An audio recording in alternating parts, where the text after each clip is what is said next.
আপনি যদি সারা দিনে শুধুমাত্র নবীজির প্রতি দরুদ প্রেরণ করার আমলটাই জিকির হিসাবে সবচেয়ে বেশি করেন, দোয়া হিসাবে যদি এটাই আপনি সারাদিন করতে থাকেন, তো আপনার জন্য যথেষ্ট হবে আল্লাহর কাছে। আর কিছু না চাইলেও চলবে, আর কিছু না চাইলেও চলবে।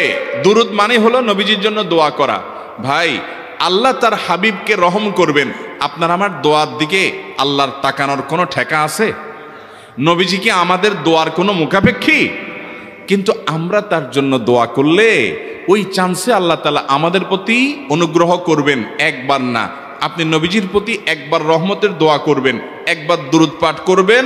মান সাল্লা আলাইয়া মাররাতান সাল্লাল্লাহু আলাইহি আশারা, নবীজি সাল্লাল্লাহু আলাইহি সাল্লাম বলেছেন, একবার আমার জন্য তোমরা দোয়া করলে, আমার প্রতি দুরূদ পাঠ করলে, আল্লাহ তাআলা তোমাদের জীবনে 10 বার 10 জায়গায় 10 টাইমস তোমাদের উপরে আল্লাহ তাআলা অনুগ্রহ করবেন।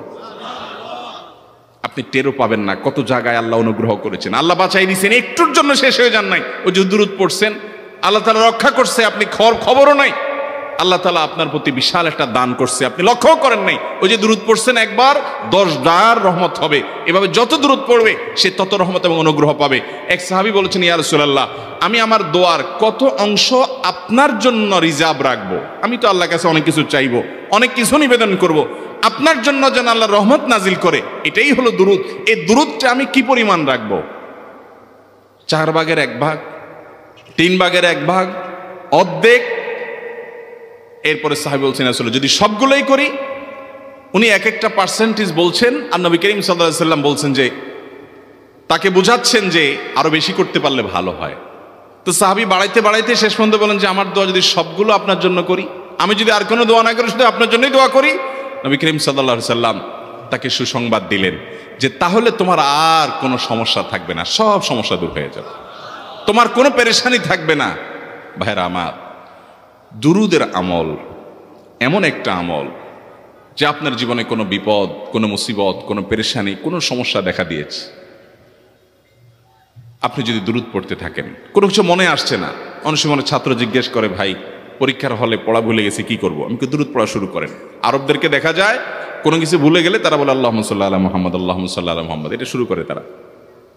কারণ নবী করিম সাল্লাল্লাহু আলাইহি সাল্লাম এর হাদিস থেকে স্পষ্টভাবে, একটি নয় বহু হাদিস থেকে প্রমাণিত, যে ব্যক্তি দুরূদটা নিয়মিত পাঠ করবে, সালাত আলা নবীটাকে যে ব্যক্তি আঁকড়ে ধরবে, সব সময় তার মুখ থেকে সালাত সালাত সালাম চলতে থাকে, এই ব্যক্তির সকল গুনাহ আল্লাহ মাফ করে দিবেন, সকল পেরেশানি আল্লাহ তাআলা মুক্ত করে দিবেন।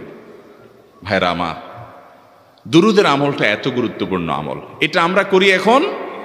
অনেকে আছেন যে আনুষ্ঠানিকতা যখন থাকে দুরুদের, মিলাদের, তখন একটু সালাত আলান নবী যেভাবে করেন। আর বাকি অনেকে আছেন যেগুলো করারও কোনো খোঁজ খবর নাই। দুরুদ বেশি বেশি করে পাঠ করবো তো ইনশাআল্লাহ। সবচেয়ে শ্রেষ্ঠ দুরুদ, সবচেয়ে উত্তম দুরুদ হলো দুরুদ ইব্রাহিম, যেটা নামাজে পড়েন। আর সবচেয়ে সংক্ষিপ্ত দুরুদ হলো সাল্লাল্লাহু আলাইহি ওয়াসাল্লাম। এছাড়া নবীজির প্রতি দোয়ামূলক যে কোনো দুরুদই আল্লাহর কাছে গ্রহণযোগ্য হতে পারে, যদি দুরুদের অর্থের মধ্যে, কথা বলার মধ্যে খারাপ কিছু না থাকে। দুরুদের নামে অনেকগুলো দুরুদ প্রচলিত আছে বিভিন্ন বই পুস্তকে, অমুক দুরুদ পড়লে অমুক এত নেকি হয়, বা অমুক দুরুদ পড়লে এতবার পড়লে ওই বিপদ দূর হয়। এগুলো কোনো হাদিস নির্দেশিত না, এগুলো হয়তো কারোর তাজরিবা, অভিজ্ঞতা নির্ভর। কিন্তু হাদিস নির্দেশিত দুরুদ হলো দুরুদ ইব্রাহিম, আর সবচেয়ে সংক্ষিপ্ত দুরুদ হলো সাল্লাল্লাহু আলাইহি সাল্লাম। অর্থের ভিতরে যদি খারাপ কিছু, শিরকের কিছু না থাকে, নবীকে আবার আল্লাহর পর্যায়ে পৌঁছানোর মতো গুমরাহি যদি না থাকে দুরুদের অর্থের মধ্যে, তাহলে যে কোনো দুরুদই আপনি আল্লাহর কাছে পেশ করতে পারেন। তাহলে 6টা দোয়া হলো কোরআন হাদিসের শত শত সহস্র দোয়ার নির্যাস এবং খোলাসা। তার 1 নম্বর হলো দুরুদের আমল। করবো না বেশি বেশি ইনশাআল্লাহ? আমার জীবনে বহুবার এমন হয়েছে, বহুবার এমন এমন বিপদ যে দেয়ালে পিঠ ঠেকে গেছে, এখান থেকে উদ্ধারের কোনো পথ আর চোখের সামনে দেখা যাচ্ছে না। আমি এই আমলটি, এর পাশাপাশি ইস্তেগফারের আমল, যেটা 2 নম্বরে বলবো আমি, এই 2টি আমল কন্টিনিউয়াসলি করে গেছি, হরদম প্রতি নিঃশ্বাসে নিঃশ্বাসে, বাস টয়লেটের টাইম বাদে বাকি ফুল টাইম এটা দুরুদ এবং ইস্তেগফার অব্যাহত রাখছি। আল্লাহ তাআলা এমন ভাবে অলৌকিক ভাবে উদ্ধার করেছেন যে আমার কল্পনায়ও আসে না যে এখান থেকে এভাবে হেল্প হতে পারে। ভাইরা আমার, আমার অভিজ্ঞতার 2 পয়সার কোনো মূল্য নাই। আমার অভিজ্ঞতা কি আসলো না আসলো এটাতে কিছু আসে যায় নাই। রহমতুল্লিল আলামিন আল্লাহর রাসূল আল্লাহর নবী ওয়াদা করেছেন যে আপনার পেরেশানি দূর হবেই হবে ইনশাআল্লাহ। অতএব দুরূদের আমল বেশি বেশি করবো না ইনশাআল্লাহ। নাম্বার 2, ইস্তেগফার। ইস্তেগফার ইস্তেগফার এটাও বেশি বেশি করতে হবে, দুরূদও বেশি বেশি করতে হবে। দুরূদের ব্যাপারে নবী করিম সাল্লাল্লাহু আলাইহি সাল্লাম এক হাদিসে বলেছেন, আকসিরু আলাইয়া মিনাস সালাতি মিন ইয়াউমিল জুমআতি ওয়া লাইলাতিল জুমআহ।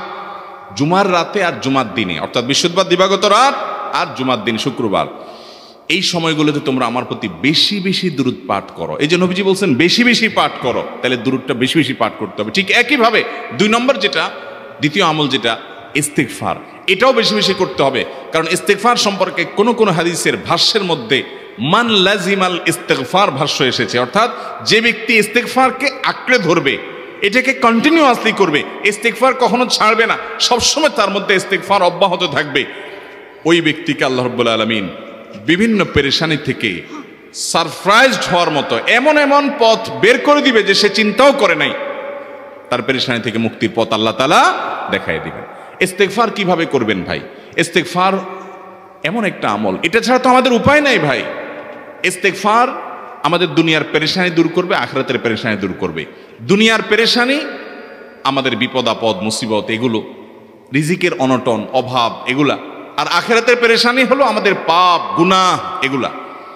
কোরআনে কারিমে আল্লাহ রাব্বুল আলামিন সূরা নূহের মধ্যে আল্লাহ নবী নূহ আলাইহিস সালাম তার সম্পর্কে বলছেন, ফাকুলতুস্তাগফিরু রাব্বাকুম ইন্নাহু কানা গাফফারা ইউরসিলিস সামাআ আলাইকুম মিদরারা ওয়া ইউমদিদুকুম বিআমওয়ালিন ওয়া বানিন ওয়া ইয়াজআল লাকুম জান্নাতিন ওয়া ইয়াজআল লাকুম আনহারা। তিনি বলেন, আমি বলেছি আমার জাতিকে তোমরা ইস্তেগফার করো, আল্লাহর কাছে ইস্তেগফারটা করতে থাকো, করতে থাকো। রুটি রুজি নাই, চাকরি নাই, ইনকাম নাই, ব্যবসা খারাপ যাচ্ছে, পেরেশানি হচ্ছে, ইস্তেগফার ধরো, কি হবে? ইন্নাহু কানা গাফফারা। যদি ইস্তেগফার করো, 1 নম্বর লাভ হলো আল্লাহ মাফ করে দিবেন গুনাহ। ইউরসিলিস সামাআ আলাইকুম মিদরারা, যাতে ফসল ভালো হয়, রিজিক ভালো হয় সেই ব্যবস্থা আল্লাহ করবেন। ওয়া ইউমদিদুকুম বিআমওয়ালিন ওয়া বানিন, ছেলে মেয়ে হয় না অথবা ভালো ছেলে মেয়ে নাই, আল্লাহ তাআলা নেক সন্তান দিয়ে তোমাকে শক্তিশালী করবেন, সম্পদ দিয়ে শক্তিশালী করবেন। ওয়া ইয়াজআল লাকুম জান্নাতিন ওয়া ইয়াজআল লাকুম আনহারা, আল্লাহ তাআলা প্রসবন দিবেন, ফসল দিবেন, বরকত দিবেন রুজিতে। কিসের মাধ্যমে? ইস্তেগফার। কিসের মাধ্যমে ভাই? ইস্তেগফার। আহা, ইস্তেগফারের আমল